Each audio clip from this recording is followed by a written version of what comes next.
Chers héritiers, chères héritières, bonjour et bienvenue dans ce tutoriel sur la fiche de personnage des héritiers, aventure féerique à la belle époque sur l'application web Let's Roll. Cette courte vidéo a pour but de vous expliquer comment renseigner la fiche de personnage des héritiers et à l'utiliser lors de vos parties. Pour notre exemple, je vais recopier la fiche de personnage du loup-garou d'un de mes joueurs, Lucius Alicarne.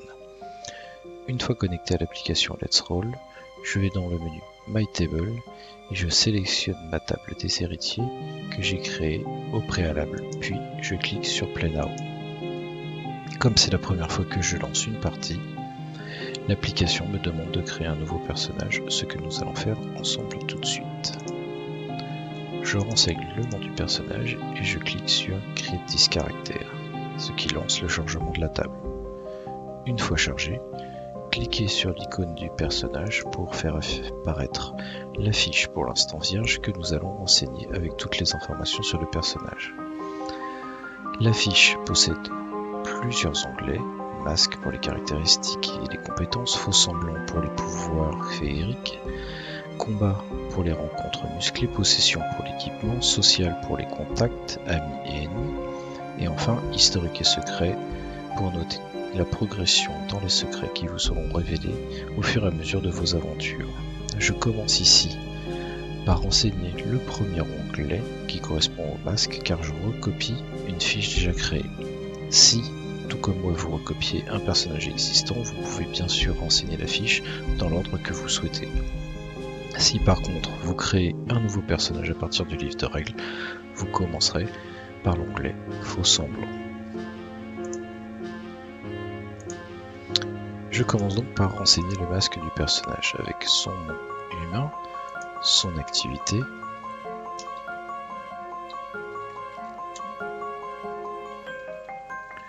et les différents aspects liés au personnage comme le choix du profil majeur et mineur. Une fois les informations générales renseignées, je continue ensuite avec la partie caractéristiques.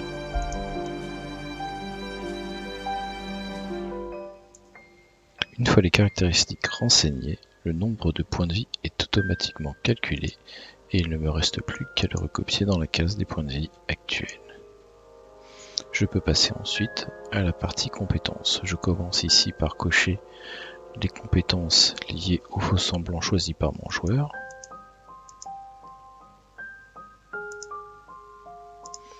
Et je renseigne ensuite les rangs dans les différentes compétences. Une fois les points de compétences renseignés, les rangs dans les profils sont automatiquement calculés.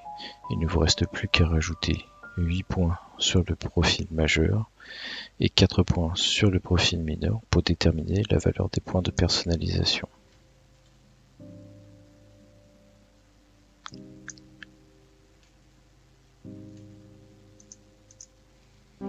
Maintenant que j'en ai fini avec la partie masque, je vais pouvoir passer au deuxième onglet, faux semblant. Je rentre ici le nom féerique, je choisis le faux semblant loup-garou. Et je continue à compléter les informations liées à l'aspect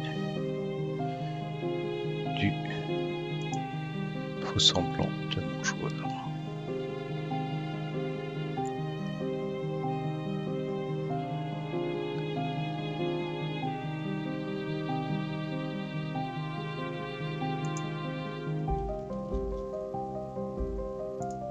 Une fois toutes les informations générales renseignées sur la partie faux semblant, je peux ensuite noter les différents pouvoirs que possède le loup-garou et cocher ceux qui ont été sélectionnés par le joueur.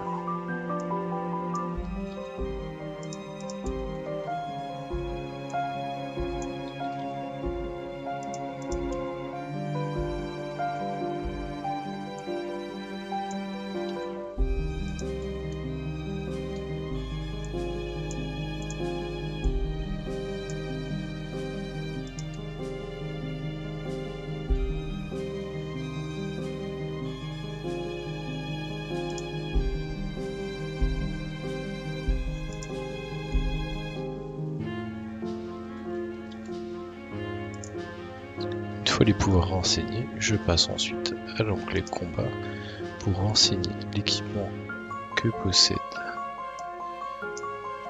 Lucius pour se battre, en l'occurrence ses griffes et ses crocs.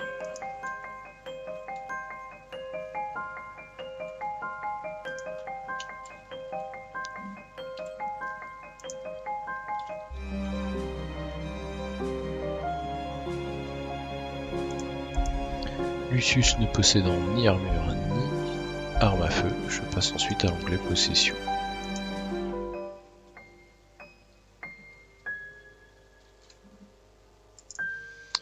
Je passe ensuite à l'onglet social pour rentrer les contacts de Lucius.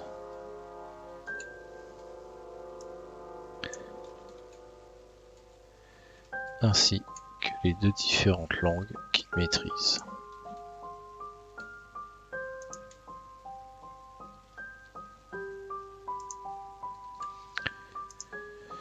Je laisse ensuite le dernier onglet historique et secret vierge afin que mon joueur puisse y renseigner son historique personnel et les secrets qu'il découvrira au cours de nos parties.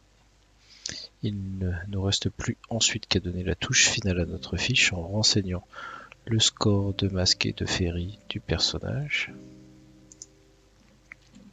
qui sont de 3 et de 4 au départ, et comme vous pouvez le voir, le score de triche se calcule automatiquement. Nous allons ensuite télécharger l'icône du personnage qui lui servira d'avatar, de façon à pouvoir modifier les deux séparément. Je clique sur le petit verrou au milieu, ce qui me permet ensuite de modifier l'une et l'autre image sans avoir d'impact sur celle d'à côté.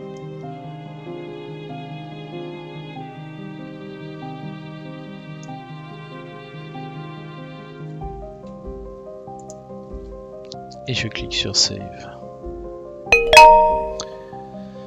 Et voilà, la fiche était maintenant terminée, Lucius est prêt à jouer. Nous allons pouvoir maintenant regarder ensemble comment effectuer les jets avec notre personnage nouvellement créé. Comme vous allez le voir, c'est plutôt simple. Il suffit premièrement de sélectionner le type de le jouet qu'on souhaite faire, sélectionner l'attribut permettant de faire le jet, et enfin de cliquer sur la compétence que l'on veut effectuer. Donc là par exemple je vais effectuer un jet prudent de mêlée en utilisant l'agilité et mon résultat s'affiche plutôt honorable avec un 2 au démarrage. Maintenant en situation, imaginons que Lucius souhaite suivre une automobile en prenant une calèche, il va donc devoir effectuer un jet d'agilité et utiliser sa conduite. Comme il n'est pas très fort, il va commencer par un jet, je dirais assez standard, le jet aventureux. Il obtient un plutôt bon résultat et arrive à suivre le véhicule. Maintenant, un enfant surgit à la poursuite d'un ballon au travers de la route et il doit donc stopper sa calèche s'il ne veut pas écraser l'enfant. Il va donc cette fois-ci devoir effectuer un jet de conduite mais en utilisant son sang-froid. Comme il a plutôt un score assez bas en conduite et en sang-froid, il décide de faire un jet de triche pour ne pas écraser l'enfant.